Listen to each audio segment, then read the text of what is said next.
비상 상황이 오면 식량 못지않게 중요한 게 물이야. 인간은 물 없이 살 수 없기 때문이지. 인체는 대략 70%가 수분으로 이루어져 있고 성인 기준으로 하루에 필요한 물의 양이 1.8리터라고 해. 우리가 매일 사용하는 깨끗한 물이 어떻게 우리에게 왔는지 지식령 교양이가 공부한 내용을 따라가 볼까? 물은 많지만 쓸 수 있는 물은 많지 않다.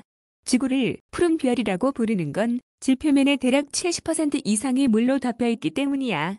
이렇게 물이 많은데 왜 물 위기다, 물 부족이다 하는 걸까? 가장 단순한 이유는 이 물을 모두 생활용수나 농업용수, 산업용수로 쓰기 어렵기 때문이야. 지구에 있는 물 대부분이 바닷물이거든. 무려 97.2%. 그런데 바닷물은 염분이 많아서 쓸 수가 없어. 우리가 사용하는 소금기 없는 물을 담수라고 하는데 담수 비중은 고작 2.8%에 불과해. 근데 문제는 담수 대부분이 2.15% 빙하와 만연설이라 사용하기 어려워. 게다가 확보하기 힘든 지하수, 대기 중의 물을 제외하면 남은 0.65% 중에서도 극히 일부인 0.0075%만이 인간이 실제 사용할 수 있는 수자원이야. 그야말로 풍요 속 빈곤이지. 여기에 더해서 기후변화로 가뭄, 이심해, 지구, 사막, 화도 진행, 되물이 부족해지는 데다가 수질오염도 점점 심각. 해저섬물 부족 국가들이 점점 늘고 있어. 불순물을 걸러 맑고 깨끗한 물을 얻으려면 물의 양도 충분하지 않지만 깨끗한 물을 얻기도 쉽지는 않아. 산이나 계곡에 놀러 갈 때 꼭 유의해야 할 게 있어. 눈으로 보기에 아무리 맑은 물이어도 절대로 그냥 마시면 안 된다는 점. 지하수나 약수, 우물물도 마찬가지야. 기생충 감염 우려가 있고 미세먼지, 화학물질, 각종 세균이 물속에 있기 때문이지. 끓여 마신다고 해도 화학물질은 처리하기 어려워. 인류 초창기에는 자연에 흐르는 물을 그냥 마셨어. 하지만 문제가 많다는 걸 알았어. 그래서 맑은 물을 얻기 위해 물을 여과하기 시작했어. 가장 일반적인 방법은 자갈과 모래, 숲 등을 이용해서 더러운 물을 걸러내는 거야. 입자가 다른 광물들이 정수 기술의 핵심인 필터 역할을 하는 셈이야. 특히 숲은 수세기 동안 이용됐는데 숲 안에는 미세한 구멍이 많아서 각종 오염물질을 걸러내는 데 탁월했어.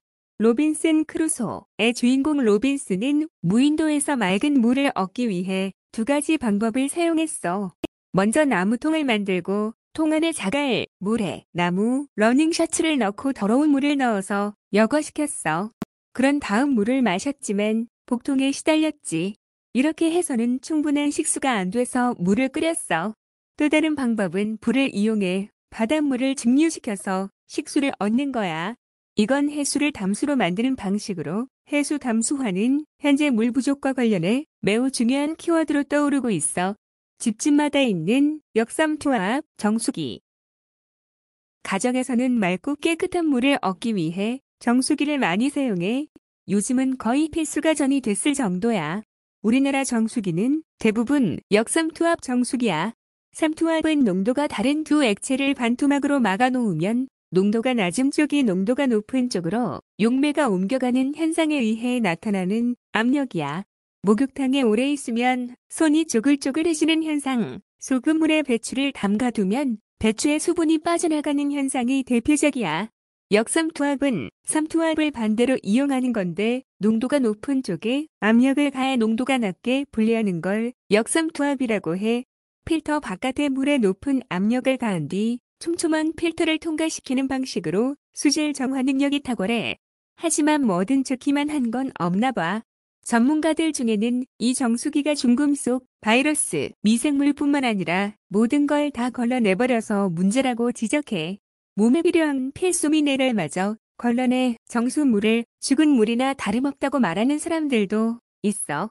수돗물과 정수기 물에 각각 물고기를 24시간 두었더니 수돗물의 물고기는 멀쩡한데 정수기 물에서는 물고기의 80%가 죽었대. 소비자들로서는 어떤 판단을 해야 할지 참 어려운 문제야. 수돗물 수질 정화는 어떻게? 정수기는 냇물이나 오염된 수질이 아니라 수돗물을 정화하잖아. 그럼 수돗물은 어떤 과정을 거쳐서 공급되는 걸까? 정수 처리를 해서 물을 공급하는 시설물을 상수도라고 하는데 이 시설은 다음과 같이 구분돼. 취수정, 착수정, 혼화지, 응집지, 침전지, 여과지, 정수지, 배수지. 처음 들어본 말이라 좀 어려워 보일 거야. 차분하게 정수 과정을 설명해 볼게. 먼저 강이나 저수지 등에서 물을 취수하는 곳이 취수장이야. 이 물을 착수장으로 보내는데 여기서 일체로 큰 이물질을 침전시켜 걸러내. 그런 다음 혼화지에서 응집제를 넣어 물 위에 떠다니는 미세 입자들을 덩어리로 뭉치게 만들지.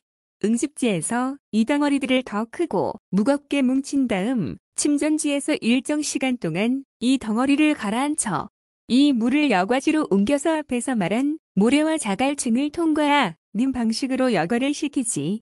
이후 소독 과정을 거친 다음 정수지와 배수지에 저장해도 없다가 송수관을 통해서 필요한 곳으로 보내면 비로소 수도에서 물이 콸콸콸 쏟아지게 되는 거야. 수돗물이 콸콸콸 수도의 역사. 수도가 없으면 도시 생활이 불가능해. 사람들이 먹고 씻을 수 있는 물을 공급해야 하니 당연한 얘기지. 로마의 번영도 수도 덕분이라고 해. 기원전 312년 로마 정치가 아피우스 카에쿠스는 물 공급을 위해 아피아 수도를 건설했어. 로마의 목욕탕 문화는 수도 때문에 가능했던 거야. 당시 사람들에게 목욕탕은 복합문화 공간 역할을 했어. 인류 최초의 수도 기술은 그보다 앞섰어.